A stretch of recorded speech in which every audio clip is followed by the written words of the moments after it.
Chris Lee and Blaine Gilmer of Southeastern 14 here to preview Tennessee's trip to Nashville to face the suddenly resurgent Vanderbilt Commodores, who upset Florida. Tennessee, just a disastrous loss to South Carolina in Columbia last week.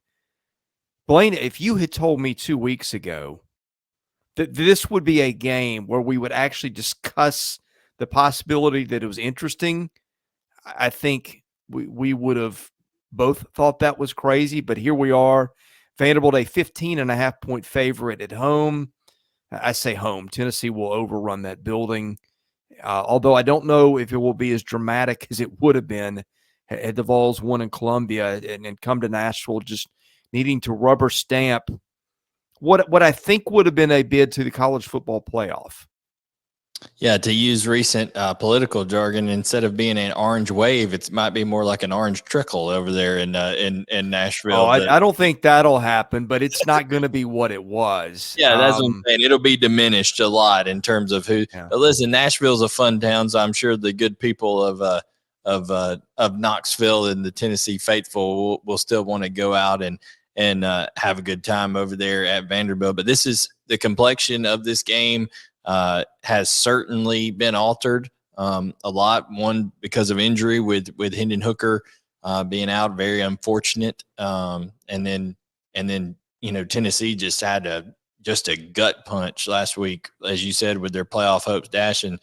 Hey, you could joke that Tennessee was looking ahead to their big matchup with the juggernaut Vanderbilt Commodores, who are now won back-to-back SEC games for the first time since 2018, and I think it was the first time they'd beaten Florida at home since like 1988 or something along those lines. So it was all kinds of streaks being snapped. 26-game SEC streak the week before snapped, and then I think a 12-game home losing streak for Vanderbilt snapped, and beating Kentucky and Florida. I think if anybody said that Clark Lee and company are going to beat Kentucky and Florida coming into the year, you would have probably lost that bet as well. But Vanderbilt, you can just tell, Chris, that they play hard for Clark Lee. And yeah. I think it's going to be interesting to see, okay, how are these two teams motivated coming into this game? We're going to learn a lot about the cultures, I think, of these two programs. One, how does Vanderbilt handle success? Because this is new to them. And how does Tennessee handle a setback in a year that otherwise been pretty magical for them? Yeah, a lot of variables in this game, including which Tennessee team shows up. I mean, Tennessee had so much more to play for last week than it did this week. You had the Hooker injury, which prayers to that family and to him. Just what a class kid from everything I've seen from him. I've never met him, but everything you read and hear about him suggests he's the kind of kid you want leading your football team. So wishing him well. Hopefully he will get well and make a big splash in the NFL. And then you had the Jeremy Banks thing. Tennessee's linebacker, maybe their best defender, was left at home for reasons that are still a little bit unclear as we do this on Sunday night. Yeah, just interesting developments there. We don't know all the details hard and fast, but anytime one of your leaders is not there on the defensive side, you could definitely see that he was missed greatly, Chris, over there on that side of the ball. So not just because of tackling, but people don't realize the emotional side of things on defense. Defense is a lot about a mindset and about playing, and Tennessee just seemed to be caught on their heels early in that South Carolina game. So it's exciting to break this one down between the different sides of the ball, Vandy and Tennessee here.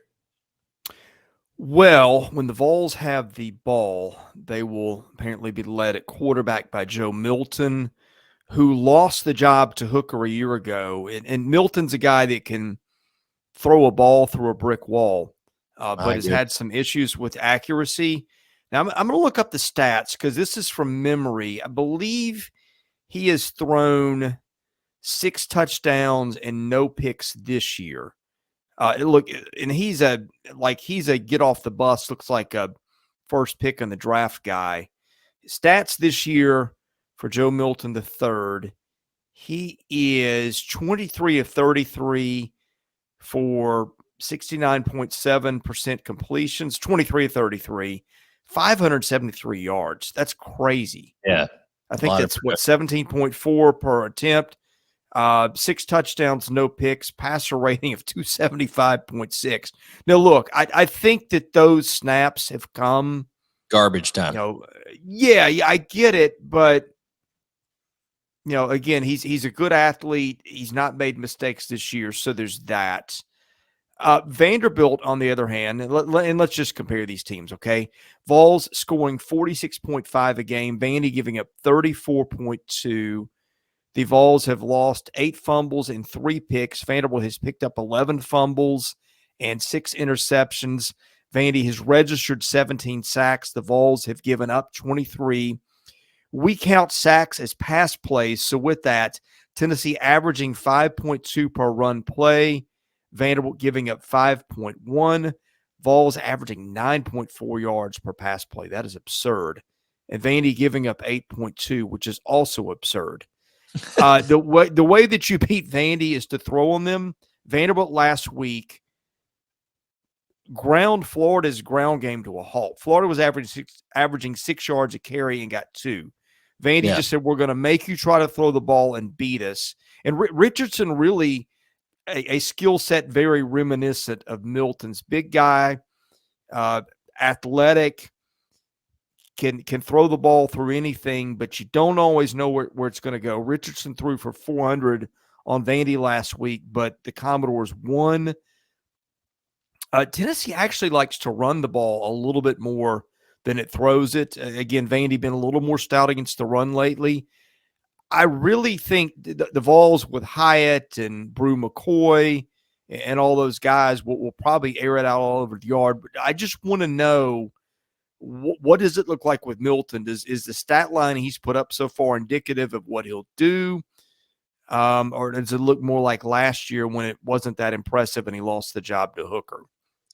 Man, I think it's going to be a feast or famine type deal, much as it is, as you mentioned, with Anthony Richardson. There's times where Anthony Richardson looks like, a starting NFL quarterback, like you mentioned. There's other times where everything falls apart on him, and whether that be, a mechanics issue or just simply not being as accurate as you need to be, there's times where it is rough. But Joe Milton's going to make his share of plays in this game for sure. I think Vanderbilt, the interesting thing, as you mentioned, from a defensive perspective, they committed enough numbers to the box and said that, as you said, Florida was not going to beat them with the run game. People forget that not only is Hendon Hooker out in this game, Jabari Small has been beat up ever since, but even coming into the Georgia game, he has been beat up. Now, I know they have Jalen Wright there as well, that is an effective runner. But, this is a Clark Lee defense that people forget a lot of times. Clark Lee, former defensive coordinator at Notre Dame. I mean, he's a defensive guy first. So I think they're going to come in with the mindset of, okay, backup quarterback, regardless of how talented he is, backup quarterback who hasn't had all the game reps this year. I think they're going to basically take that same game plan that they did against Florida and try to implement it against Tennessee. Now, the issue is, Chris, Tennessee's much more talented at the wide receiver position than Florida is. So I think that is going to be an issue with putting that Vanderbilt secondary on an island. A lot of times they're going to have to do a good job of mixing up coverages, but I think they're always going to have to commit enough numbers in the box to make sure that Joe Milton is having to choose to go the pass game. I will say one thing: even as much as Anthony Richardson should probably be used in the run game against teams by Florida, he's not. I think Josh Heupel will be more apt and more willing to use Joe Milton than maybe Florida was and Billy Napier was with Anthony Richardson. So I could see Joe Milton making some plays with his legs if Vanderbilt commits a lot of players to the traditional running back run game of Tennessee. Okay, before we talk about when Vanderbilt has the ball, a word to our sponsor, Stakes. That's Stakes. You can predict sports better than the crowd for a chance to win NFTs. With Stakes, players can cement their sports predictions against friends, other fans, and influencers forever. Don't let your sports genius go overlooked. Join Stakes and have the best predictions captured in the moment. Go to playwithstakes.com/14. Use our invite code Southeastern14 for a double welcome bonus. It is not a betting app. It's a predictions app, free to play. Everything about it free. You can win stuff. You can help out the folks who are our title sponsor. So have some fun and help us out by signing up at Stakes. Okay, when Vandy's got the ball, last week the Commodores played without starting quarterback A.J. Swan, who has had 2 concussions. He was not dressed for the Kentucky game. I would be surprised if he is dressed for Tennessee. Vanderbilt is very stringent with concussions. So Mike Wright played last week. Wright was I can't remember if he was SEC Player of the Week 2 weeks ago. I think he was when Vanderbilt won at Kentucky. Wright is a 10,800-meter guy. The Vols, we have discussed the bank situation. Vandy also has been playing without 3 starting offensive linemen, although it hasn't mattered recently, it seems. It pulled 2 upsets. With that being the case, the Commodores average 26.8 points a game. That includes being shut out by Alabama and giving up 3 against Georgia, or maybe I got them reversed. The Vols are giving up 25.6 a game. Vanderbilt has lost 11 fumbles. That's been a big problem lately, especially from wide receivers. Tennessee has recovered 10. Vandy's thrown 6 picks. The Vols have picked 9. Vandy's only given up 12 sacks. The Vols have registered 24 on rush plays. Vanderbilt averaging 4.8 a rush. That's exactly what Tennessee is giving up. Pass plays, Vandy averaging 6.3.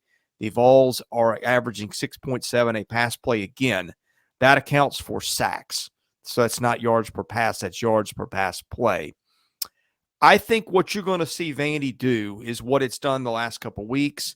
It's going to try to lean very heavily on Ray Davis. I wonder if you'll see Mike Wright use a little more of the run game. Presumably this will be Vandy's last game of the season unless it can beat Tennessee and get bowl eligible. When you're down to your second quarterback, you might be a little hesitant to run a guy who's about that big around and is your backup quarterback. So I wonder if Vandy's strategy changes to where you might see some more option game. Ray Davis has been just a big-time workhorse back for Vandy. He'll probably go over 1,000 yards rushing this game. Tennessee's been pretty decent against the run all year. Spencer Rattler, however, just ripped them in the passing game last week. I can't see that happen in 2 weeks in a row.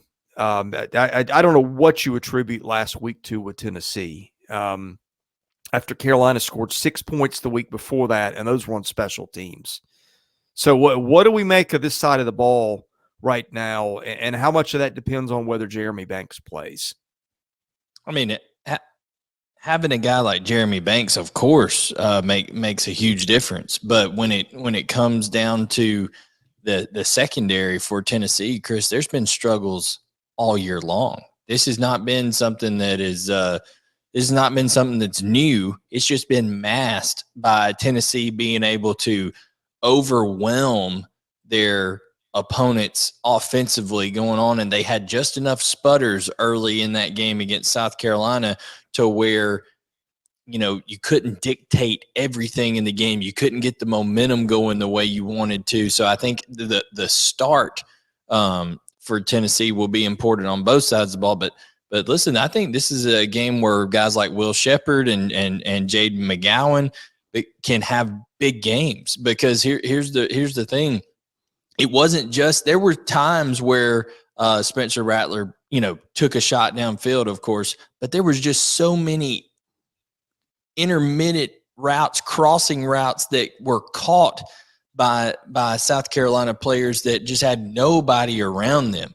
And you saw that a lot of times in the Florida game earlier in the year, where Anthony Richardson this is twice now that quarterbacks that have really struggled had huge games against that Tennessee secondary, and there's probably a couple others we can look at as well. So I think it's a big culture spot here for Josh Heupel. Can he get that secondary shored up? Now, listen, the pass rush has been a way to mask some of those ills as well, Chris, right? Because Tennessee's been able to get after the quarterback. This is my question to you. Do you think they'll be a little bit hesitant in bringing a lot of pressure on Mike Wright because he is so mobile? And you saw how they tried to do that early on with Stetson Bennett at Georgia, and Bennett made them pay early on. Do you think that what's the dynamic there? Do you think they'll heat up Mike Wright, or do you think they'll? Well, I've seen both these teams play a lot. The thing that would terrify me if I'm Tennessee is seeing Mike Wright run with open field, because, again, he's a 10,800-meter guy. He scored several long touchdowns this year. I would just drop guys in the coverage and say, okay, you figure it out. Maybe we can disguise something, make you make a throw where you didn't see a guy, because Mike Wright is not a great passer of the football. No, I agree. I think this is going to come down to individual matchups. Can guys like Byron Young get pressure and sack Mike Wright without having to blitz a whole lot of guys? Because I think you're right. If Mike Wright guesses right, okay, and escapes the right way against a blitz, he can hurt Tennessee tremendously. If he replaces a blitz with a hot receiver, and Tennessee has not been very good tackling on the back end, then that lets guys like Will Shepherd and Jaden McGowan, and I think Jaden McGowan's a good little player and electric with how he can do things after the catch. So, it's going to be interesting. Ben Bresnahan, this is senior night for Ben Bresnahan, right? This is his last game at Vanderbilt, so he's going to want to have a big performance, kind of an emotional deal there. Ramon Davis had 30 carries last week for this Vanderbilt offense. Clark Lee is not afraid to feed Mr. Ramon Davis, and I think that'll be the challenge as well. This Tennessee run defense has been stout. South Carolina hurt them through the air mostly, but they did run the ball just enough and effectively enough to force Tennessee to be concerned about it as well. So Vanderbilt must do that early. Use Mike Wright's legs in a bunch of different ways. Listen, there is no tomorrow if you're Vanderbilt, right? It's either win and go to a bowl game. So I treat this like it's their Super Bowl, right? Because it is. And here's the mentality. Will Tennessee's secondary, will it respond, or will it be more of the same in terms of busted coverages, not just being non-competitive? That's what that performance was last week. So I think it's going to be an interesting dynamic. Josh Heupel is never going to be known for having tremendous defenses on his team because of the way that they play offensively and the style of play. But I think maybe you'll see him slow down a little bit offensively to help out the defense and also help out Joe Milton kind of see things and things like that. So interesting dynamic here in a game that, like we said, Chris, a couple weeks ago, we never would have imagined people would have been talking about being in question at all. Okay, let's talk about a few miscellaneous things before we get down to picking the final. Penalty yards. The Vols have been one of the more penalized teams in the league, 70 yards a game. Vandy doing pretty well there, just 45 yards a game. FEI special teams rankings. Vols ranked 49, Vandy 44. Again, that always lags a week. So whatever the teams did last week, and I think Vanderbilt did score a touchdown off a muffed punt. So that'll go up a little bit for the Commodores. Strength of schedule, average between FEI and Sager, and these teams almost the same. Tennessee 16th, Vandy 14th. Okay, we've got a 15.5-point line as we do this Sunday night. Over-under of 65.5. If you take what the teams have done, the over-under should be 66.5. That makes for a predicted final of 41-25 in Tennessee's favor. Look, there's a lot of things to consider here, right? I want to see what Tennessee does with Banks. I just want to know, is Tennessee up for this game? You would think it would be. It's a rivalry game. Vols still got a good bowl game to play for, but it had a national title to play for last week, and that defense didn't show up. in Columbia. So there's that. It is going to be Vandy's Super Bowl. Tennessee is going to have more fans in the stands in Vanderbilt's building. I just look at the numbers and feel like this is more than a 15.5-point Tennessee advantage. Obviously, what is holding this down is the Hooker injury and the way Tennessee lost the game. My gut tells me take Tennessee and take the over, but I have a feeling you're going to disagree with me on at least one of those. I mean, I'm going to take Tennessee to win.